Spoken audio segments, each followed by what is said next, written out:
여기 태국에 위치한 태국 통계청에서 일하고 있는 한 여성이 있습니다. 그런데 그녀는 어떤 이유인지 팀장님에게 긴급 호출을 받고 경악을 금치 못했다고 하는데요. 무슨 일이 있었던 걸까요? 사연을 통하여 알아보겠습니다. 그 전에 잠깐 1초 만에 누를 수 있는 좋아요 버튼을 꾹 눌러주시면 영상 제작에 큰 힘이 됩니다. 그럼 바로 사연 시작하겠습니다. 안녕하세요. 제 이름은 오라원 파라낭이라고 합니다. 제 나이는 33살이고 쭈랄룬권 대학교 경제학과를 졸업했어요. 저는 항상 우리 태국의 경제 발전에 기여하고 싶다는 꿈을 가지고 있었습니다. 그래서 졸업 후 경제 관련 업무를 보기 위해 취업 준비를 하던 중에 저는 태국 통계청 국가경제사회개발위원회에 입사하게 되었어요. 저에게 있어서 통계청에서 일하는 건 정말 흥미롭고 보람찬 일이었습니다. 제 업무는 국가의 경제 지표를 분석하고 정책 결정에 필요한 데이터를 제공하는 중요한 역할을 하고 있어요. 매일 아침 사무실에 출근하면 새로운 경제 동향을 파악하고 그 의미를 해석하는 일에 몰두하게 되는데 때로는 밤늦게까지 일하기도 하지만 우리나라의 미래를 위해 노력한다는 생각에 더 힘을 내고 있어요. 그런데 최근 들어 마음이 무겁습니다. 인도에서 일어난 노동자들의 파업 소식을 듣고 있자니 우리 태국의 상황과 너무나 비슷해 가슴이 아파요. 삼성전자가 인도에서의 생산을 심각하게 중단할 수도 있다는 뉴스를 보면서 우리나라의 과거가 떠올랐습니다. 태국도 예전부터 이런 일들이 많았어요. 한국 기업들이 우리나라에서 철수하기 시작하면서 많은 공장들이 문을 닫았습니다. 그 결과 수많은 사람들이 일자리를 잃게 되었고 우리 경제는 큰 타격을 받고 있어요. 지금 생각해보면 우리가 너무 성급하게 판단했던 것 같아요. 우리는 한국 기업들에 대한 제재를 결정했습니다. 당시에는 그게 옳은 선택이라고 생각했어요. 우리 노동자들의 권리를 지키기 위해 필요한 조치라고 믿었죠. 하지만 지금 와서 보니 그건 너무나 어리석은 선택이었습니다. 우리는 스스로 힘든 길을 택한 거였죠. 매일 밤 잠들기 전 저는 깊은 한숨을 내쉬며 같은 질문을 되풀이했습니다. 왜 우리는 한국 기업들이 철수할 수밖에 없는 그런 결정을 내렸을까? 그때의 판단이 얼마나 근시안적이었는지 깨달을 때마다 가슴이 무너져 내리는 듯 했어요. 우리는 당장의 문제만을 보고 결정을 내렸고 그 결과 더 큰 문제를 초래했죠. 한국 대기업들이 하나둘씩 태국을 떠나기 시작했을 때 우리는 그 심각성을 제대로 인지하지 못했습니다. 삼성, LG, 현대 등 한국의 주요 기업들이 공장을 폐쇄하고 베트남, 인도네시아로 이전하는 모습을 지켜보면서도 우리는 그저 일시적인 현상일 거라고 자위했죠. 하지만 현실은 냉혹했어요. 또한 2020년 일본의 대표 기업인 파나소닉마저 태국에서 완전히 철수한다는 소식이 전해졌을 때 우리는 비로소 상황의 심각성을 깨달았습니다. 40년간 운영해온 백색가전 공장을 베트남으로 옮긴다는 소식은 태국 경제에 또 다른 큰 타격이었죠. 이제 와서 후회해도 소용없다는 걸 알지만 그때를 생각하면 마음 한구석이 여전히 무겁습니다. 특히 램차방을 예로 들을 수 있는데요.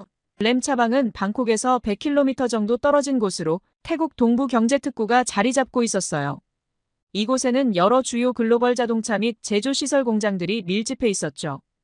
태국 동부 경제특구 덕분에 이곳은 글로벌 기업들의 유입으로 분주한 곳이 되었지만 이제는 그 속에서 일어나는 갈등이 태국인들을 뒤흔들어 놓기 시작했어요. 결론부터 말씀드리자면 최근 한국과 태국 간의 관계가 악화되면서 실업자들이 많아지고 가족의 생계까지 불안해진 상황이었죠. 그곳에서 일하던 수많은 사람들의 얼굴이 떠오릅니다. 한때 우리 경제의 심장부였던 이 공장들이 이제는 쓸쓸한 흉물로 남아있는 모습을 보면 우리가 얼마나 큰 실수를 저질렀는지 다시 한번 깨닫게 돼요. 한국과 일본 기업들의 연이은 철수로 인한 국가 경제의 손실은 실로 막대했습니다. 일자리 감소, 기술 이전 중단 등 그 영향은 우리 경제 곳곳에 깊은 상처를 남겼죠. 우리는 심각한 경제 위기에 직면해 있어요. 이제는 투자자들에게 외면받는 국가가 되어버렸습니다. 이 모든 상황을 되돌아보면 우리의 판단이 얼마나 잘못되었는지 그리고 그 대가가 얼마나 큰지를 뼈저리게 느낍니다. 통계청에서 일하면서 저는 매일 이 상황의 심각성을 더욱 체감하고 있는데 특히 실업률 증가, GDP 하락, 외국인 투자 감소 등의 수치들이 우리 앞에 놓여 있어서 그래프를 볼 때마다 한숨이 나와요. 이 차가운 숫자들 뒤에는 실제 사람들의 고통과 어려움이 있다는 걸 알기에 더욱 마음이 무겁습니다. 때로는 이 모든 게 꿈이었으면 좋겠다고 생각해요. 우리는 이 상황을 직면하고 해결책을 찾아야 하는데 어떻게 하면 다시 외국 기업들의 신뢰를 얻을 수 있을까? 어떻게 하면 우리 노동자들의 권리도 지키면서 경제 발전도 이룰 수 있을까? 이런 질문들이 끊임없이 제 머릿속을 맴돌고 있어요. 통계청에서의 일상적인 업무를 하던 어느 날, 저는 팀장님으로부터 뜻밖의 제안을 받았습니다. 한국의 경제 상황을 직접 조사하러 가보는 게 어떻겠냐는 거였어요. 처음에는 깜짝 놀랐지만 곧 이것이 우리나라 경제에 도움이 될 수 있는 중요한 기회라는 걸 깨달았습니다. 파라낭 씨, 한국에 가서 우리 제재 조치가 그들의 경제에 어떤 영향을 미쳤는지 조사해 주세요. 특히 우리 기업들의 철수 이후 그들의 산업 동향에 주목해 주세요. 팀장님의 말씀을 들으며 저는 속으로 생각했어요. 한국의 경제는 지금쯤 엉망일 거야. 우리 기업들이 빠져나간 자리를 어떻게 메웠을까? 그래서 저는 팀장님께 자신 있게 대답했습니다. 네, 알겠습니다. 한국의 경제 상황을 면밀히 조사해 오겠습니다. 아마도 우리의 제재로 인해 그들의 경제가 큰 타격을 입었을 것 같아요. 출발 전날 밤, 저는 조사 계획을 세우며 깊은 생각에 잠겼어요. 한국은 중국보다 작은 나라니까 우리의 제재 영향을 더 크게 받았을 거라고 예상했죠. 중국은 거대한 내수 시장과 다양한 산업 구조를 가지고 있어 외부 충격을 어느 정도 흡수할 수 있지만 한국은 그렇지 못할 거라고 생각했거든요. 아마도 서울거리에는 폐업한 가게들이 즐비하고 실업자들로 가득 차 있겠지. 이런 생각을 하니 한편으로는 마음이 무거워졌습니다. 우리의 결정이 다른 나라 사람들의 삶에 이렇게 큰 영향을 미쳤다는 사실이 조금은 죄책감으로 다가왔어요. 하지만 동시에 이번 출장이 기대되기도 했습니다. 직접 눈으로 보고 귀로 들어 실제 상황을 파악할 수 있다는 것, 그리고 그 정보를 바탕으로 우리나라의 향후 정책 도움을 줄 수 있다는 생각에 설렘이 가득했어요. 비행기에 오르면서 저는 조사 계획을 다시 한번 머릿속으로 정리했습니다. 먼저 한국의 주요 경제 지표들을 살펴볼 예정이에요. GDP 성장률, 실업률, 물가 상승률 등을 우리나라와 중국의 수치와 비교해 볼 생각입니다. 그 다음으로는 주요 산업별 동향을 조사를 하면서 우리 기업들이 많이 빠져나간 전자, 자동차 산업에 집중적으로 볼 계획이에요. 또한 거리를 직접 걸어다니며 사람들의 생활 모습을 관찰하고 현지 경제 전문가들과의 인터뷰도 계획하고 있습니다. 이를 통해 통계로는 보이지 않는 실제 경제 상황을 파악하고 싶어요. 비행기가 이륙하면서 창밖으로 방콕의 풍경이 점점 작아지는 걸 보며 저는 다시 한번 이번 출장의 중요성을 되새겼습니다. 이번 조사 결과는 우리나라의 향후 경제 정책 방향을 결정하는 데 중요한 자료가 될 거예요. 그래서 더욱 꼼꼼하고 정확하게 조사해야 한다는 책임감이 느껴졌습니다. 하지만 동시에 불안한 마음도 있었는데 과연 내가 이 중요한 임무를 잘 수행할 수 있을까? 하는 의구심이 들었거든요. 그래도 이내 마음을 다잡았습니다. 이런 생각들로 가득 찬 채 저는 서울로 향하는 비행기 안에서 앞으로의 일정을 기대하며 조금은 긴장된 마음으로 눈을 감았어요. 긴장된 마음으로 눈을 감고 있다 보니 어느새 인천공항에 도착했습니다. 공항에 발을 내딛는 순간 예상과는 전혀 다른 광경에 놀라움을 금치 못했어요. 입국 절차가 까다롭다고 들었던 것과는 달리 실제로는 그리 복잡하지 않았죠. 물론 몇 가지 추가 질문이 있었지만 영어로 소통하는 데 전혀 어려움이 없었고 전반적인 과정이 생각보다 순조로웠습니다. 특히 입국심사관이 환한 미소로 한국에 오신 걸 환영합니다라고 말해주는 모습에 깊은 인상을 받았어요. 하지만 이런 친절한 환영 속에서도 제 마음 한구석에는 무거운 생각이 자리 잡고 있었습니다. 최근 한국과 태국 간의 관계가 불법 체류자 문제로 인해 복잡한 양상을 보이고 있다는 사실을 잘 알고 있었기 때문이죠. 한국 정부는 불법 체류자 단속을 강화하고 있는 반면 태국 정부는 자국민의 안전과 법적 지위에 대한 우려로 대응책 마련에 고심하고 있어요. 이런 상황이 양국 간의 신뢰를 약화시키고 문화 및 경제적 협력에도 부정적인 영향을 미칠 수 있다는 점이 우려됩니다. 특히 태국 정부가 이 문제에 대해 충분히 적극적으로 대응하지 않고 있다는 점에서 관계 회복이 쉽지 않을 것이라는 전망이 많아요. 서로에 대한 이해와 존중이 절실히 필요한 시점에서 이 문제가 해결되지 않으면 양국 관계가 더욱 복잡해질 우려가 있죠. 따라서 양국이 서로를 이해하고 신뢰할 수 있는 기반을 마련하기 위해서는 불법 체류자 문제에 대한 적극적인 대처가 필수적이라고 생각합니다. 현재의 상황은 한국과 태국의 우호 관계에 그늘을 들이우고 있어 앞으로의 관계 개선이 쉽지 않을 것 같아 마음이 무거워요. 이런 생각들이 머릿속을 스치는 가운데 자연스레 얼마 전 중국 출장 중의 기억이 떠올랐어요. 중국의 공항은 인천공항과는 달리 매우 시끄럽고 혼잡해서 많은 사람들로 붐비곤 했죠. 우리 태국과 중국 간의 관계는 최근 몇 년 동안 긍정적으로 발전해 왔습니다. 두 나라는 역사적으로 깊은 유대를 가지고 있으며 경제적 및 문화적 교류가 활발하게 이루어지고 있어요. 특히 중국은 태국의 주요 무역 파트너국 중 하나로 양국 간의 무역 규모도 꾸준히 증가하고 있어서 몇 년 전 출장을 갔었는데 공항에서의 혼잡함에 많이 당황했던 기억이 떠오르네요. 뿐만 아니라 중국 사람들은 줄을 서지 않고 새치기하며 아무데나 쓰레기를 버리는 모습이 어렵지 않게 눈에 띄었습니다. 하지만 한국은 달랐어요. 사람들이 질서를 지키고 서로를 배려하는 모습이 인상적이었어요. 이런 모습부터 저는 조금씩 한국에 대한 인식이 내가 생각했던 거랑 다를 수 있겠다라는 느낌을 받았죠. 공항을 빠져나와 도시로 향하는 동안 저는 계속해서 놀라움의 연속이었습니다. 엘리베이터를 탈 때 손을 대지 않아도 센서가 작동해 버튼이 눌리는 것을 보고 눈이 휘둥그레졌어요. 그리고 신호등에는 초록불과 빨간불 시간이 숫자로 표시되어 있어 보행자들이 얼마나 시간이 남았는지 쉽게 알 수 있더라고요. 이런 작은 부분에서도 한국의 기술력과 시민을 위한 배려가 느껴졌습니다. 버스 정류장에 도착했을 때는 또 한 번 놀랐어요.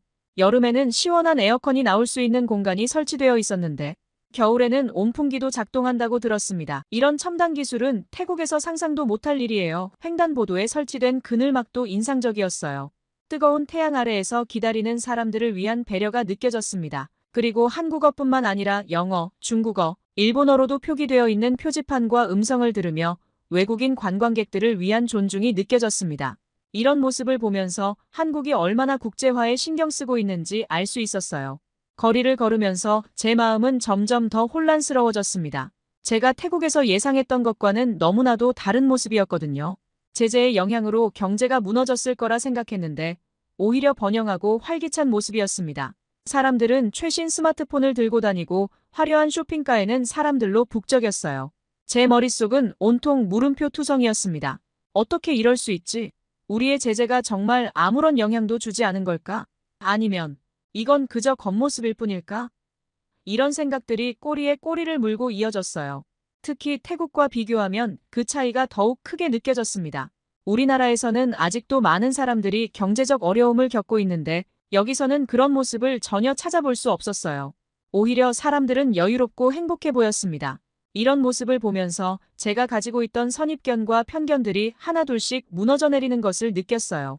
제가 알고 있던 한국, 우리가 예상했던 한국의 모습은 완전히 빗나간 것 같았어요. 이렇게 예상을 완전히 뒤엎는 서울의 모습을 보면서 겉으로 보이는 번영 뒤에 어떤 진실이 숨어 있는지, 그리고 우리가 어떤 교훈을 얻을 수 있을지 정말 궁금해졌습니다. 서울에서의 첫 공식 일정인 한국통계청 방문은 제게 큰 충격을 안겨주었죠. 깔끔하고 웅장하면서 현대적인 건물에 들어서는 순간 방콕의 오래된 관공서 건물과는 너무나 다른 분위기에 압도되었어요. 깔끔하게 정돈된 사무실, 최신식 컴퓨터와 대형 모니터들, 그리고 바쁘게 움직이는 직원들의 모습이 눈에 들어왔습니다. 한국통계청 직원들과의 미팅은 더욱 충격적이었습니다. 그들이 사용하는 전문 용어와 데이터 분석 기법들은 제가 알고 있던 수준을 훨씬 뛰어넘었어요. 특히 한 직원이 설명한 실시간 경제 동향 지수에 대해 들었을 때 저는 그저 입을 다물지 못했습니다. 우리는 최근 빅데이터와 AI를 활용한 실시간 경제 동향 지수를 개발했어요. 이를 통해 거의 실시간으로 국가 경제 상황을 파악하고 신속하게 대응할 수 있죠. 이 말을 들으면서 태국의 현실이 떠올랐습니다. 우리는 아직도 수작업으로 데이터를 수집하고 분석하는 경우가 많았어요. 실시간은커녕 몇 달 전의 데이터를 가지고 정책을 수립하는 일도 다반사였죠. 빅데이터나 AI는 그저 먼 나라 이야기일 뿐이었습니다. 한국통계청의 다른 혁신적인 시스템들을 들으면서 저는 점점 더 우리나라의 현실이 안타깝게 느껴졌어요. 그들은 이미 클라우드 기반의 데이터 공유 시스템을 구축해 정부 부처 간 정보 교류를 원활히 하고 있었고 블록체인 기술을 활용해 데이터의 신뢰성을 높이고 있었습니다. 반면 태국에서는 아직도 부처 간 정보 공유가 원활하지 않아 중복 작업이 많고 데이터의 정확성과 신뢰성에 대한 문제가 자주 제기되곤 했습니다. 이런 현실을 생각하니 한국과 태국의 격차가 단순히 경제력의 차이가 아니라 시스템과 문화의 차이에서 비롯된 것이라는 생각이 들었어요. 미팅이 끝나고 나오면서 저는 깊은 고민에 빠졌습니다. 한편으로는 부러움과 동시에 우리의 현실에 대한 안타까움, 그리고 변화의 필요성을 절실히 느끼는 경험이었어요. 통계청 방문 후 여러 대기업들과의 미팅이 이어졌습니다. 삼성, 현대, LG 등 한국의 대표 기업들을 만나면서 제가 예상했던 것과는 전혀 다른 이야기를 듣게 되었어요. 한 기업 임원은 이렇게 말했습니다. 태국과의 거래 중단이 우리에게 큰 영향을 주지 않았어요. 오히려 새로운 기회가 되었죠. 이 말을 듣는 순간 제 머릿속이 하얘졌어요. 우리가 그토록 중요하다고 생각했던 우리나라의 위치가 한순간에 무너지는 것 같았습니다. 다른 기업 대표는 우리는 이미 베트남, 인도네시아로 공장을 옮겼어요. 오히려 생산성이 더 높아졌죠. 라고 말했습니다. 이 말을 들으면서 태국 경제에 미칠 악영향을 생각하니 가슴이 아팠습니다. 우리나라의 청년 실업률이 높아지고 그로 인해 불법적인 일에 눈을 돌리는 젊은이들이 늘어날 것을 생각하니 걱정이 앞섰어요. 한 경제 전문가는 이렇게 말했어요. 태국과 중국은 비슷한 문제를 안고 있습니다. 노동력은 있지만 기술력과 혁신이 부족해요. 반면 한국은 지속적인 혁신으로 경쟁력을 유지하고 있죠. 이 말을 들으면서 우리나라의 미래에 대한 걱정이 더욱 커졌습니다. 미팅을 마치고 호텔로 돌아오는 길에 서울의 번화가를 지나치면서 더욱 복잡한 감정이 들었습니다. 활기찬 거리와 최신 기술로 가득한 도시를 보면서 우리나라와의 격차를 실감했어요. 태국의 방콕도 물론 활기찬 도시지만 이곳 서울과는 차원이 다른 것 같았습니다. 호텔방에 돌아와 오늘 하루 동안 들은 이야기들을 정리하면서 우리나라의 경제 정책에 대해 심각하게 고민하게 되었습니다. 우리가 내린 결정이 오히려 우리 경제에 독이 되었다는 사실을 인정하기가 너무 힘들었어요. 앞전에 통계청 방문을 마치고 나오는 길에 한 직원이 저에게 다가왔었습니다. 파라낭 씨, 혹시 시간 되시면 제가 아는 경제학 교수님을 소개해드리고 싶은데 어떠세요? 라고 물었습니다. 저는 그때 망설임 없이 동의했죠. 더 깊이 있는 이야기를 나눌 수 있는 기회라고 생각했거든요. 그렇게 해서 만나게 된 분이 바로 이주환 교수님이었습니다. 교수님은 한국의 유명한 경제학자로 특히 동남아시아 경제에 대해 깊이 있는 연구를 하신 분이었어요. 우리는 대학 근처의 조용한 카페에서 만났습니다. 이주환 교수님은 따뜻한 미소로 저를 맞아주셨어요. 태국에서 오셨다고 들었습니다. 최근 태국의 경제 상황에 대해 많이 걱정하고 계시겠어요. 라고 말씀하시면서 대화를 시작하셨죠. 저는 솔직하게 제 생각과 걱정을 털어놓았습니다. 태국의 현재 상황, 높은 청년 실업률, 불법 체류자 문제 등을 이야기했어요. 교수님은 제 이야기를 주의 깊게 들으시더니 한국 경제를 설명하기 시작하셨습니다. 한국 경제는 마치 정교한 기계와 같습니다. 교수님의 말씀이 이어졌어요. 여러 부품이 조화롭게 작동해야 전체가 제대로 돌아가죠. 각 산업 분야, 기업, 그리고 무역 파트너들이 모두 중요한 부품 역할을 합니다. 이어서 교수님은 퍼즐에 대해 언급하셨어요. 또 다른 관점에서 보면 경제는 거대한 퍼즐과도 같아요. 각 요소가 하나의 조각처럼 맞물려 전체적인 그림을 완성하는 거죠. 태국도 이 퍼즐의 한 조각이었지만 지금은 다른 조각들이 그 자리를 메우고 있습니다. 이 말씀을 들으면서 저는 깊은 충격을 받았습니다. 우리나라가 얼마나 자신의 중요성을 과대평가했는지 깨달았거든요. 우리는 한국 경제에 없어서는 안 될 중요한 존재라고 생각했지만 실제로는 대체 가능한 하나의 부품이었던 거죠. 제 표정을 보신 교수님은 부드럽게 말씀하셨어요. 이건 태국이 중요하지 않다는 뜻이 아닙니다. 다만 글로벌 경제에서는 어느 한 국가나 기업이 절대적인 위치를 차지하기 어렵다는 걸 보여주는 거죠. 저는 안타까운 마음에 태국 정부의 무대응을 언급했습니다. 상황의 심각성을 알면서도 제대로 된 대책을 내놓지 못하고 있다고요. 교수님은 고개를 끄덕이셨어요. 정부의 역할이 중요하죠. 하지만 동시에 민간 기업과 시민들의 노력도 필요합니다.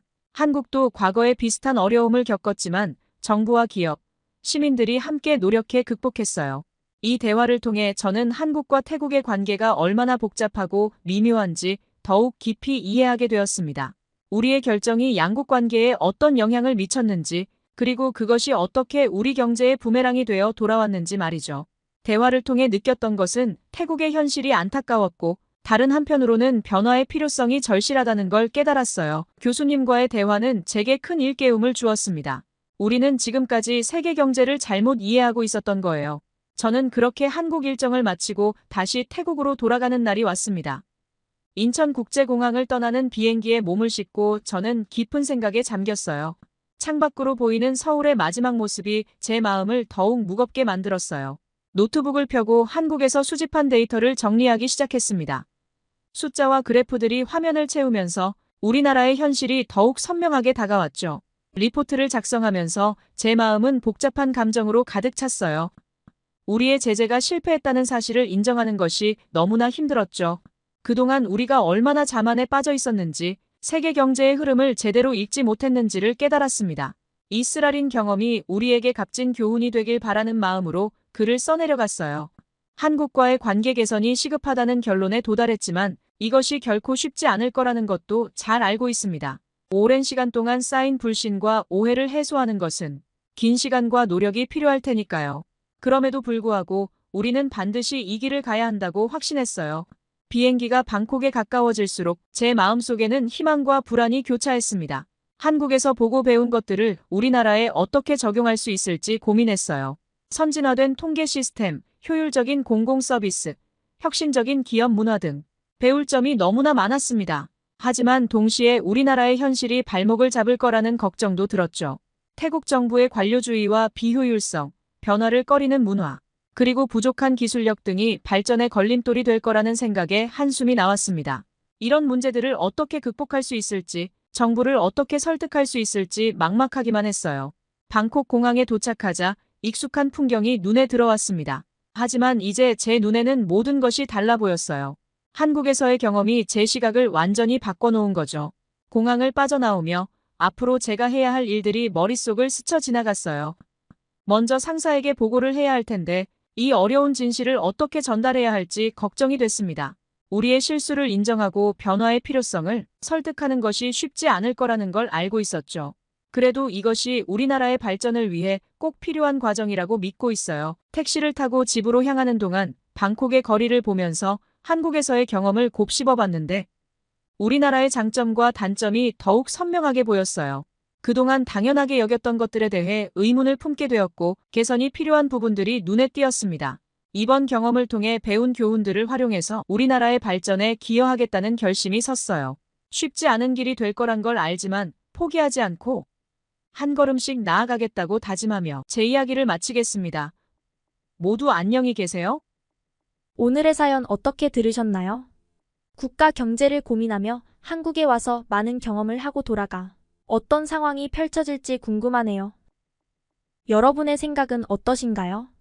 아래의 댓글에 의견을 적어주세요. 그리고 감동적인 사연을 주변 사람들과 공유하고 함께 이야기 나눠보세요. 마지막으로 1초밖에 걸리지 않는 구독과 좋아요, 알림 설정은 영상 제작에 큰 힘이 됩니다. 지금까지 감동을 담아 여러분께 진심을 전하는 감동 담기였습니다. 오늘 하루도 행복한 하루 보내세요.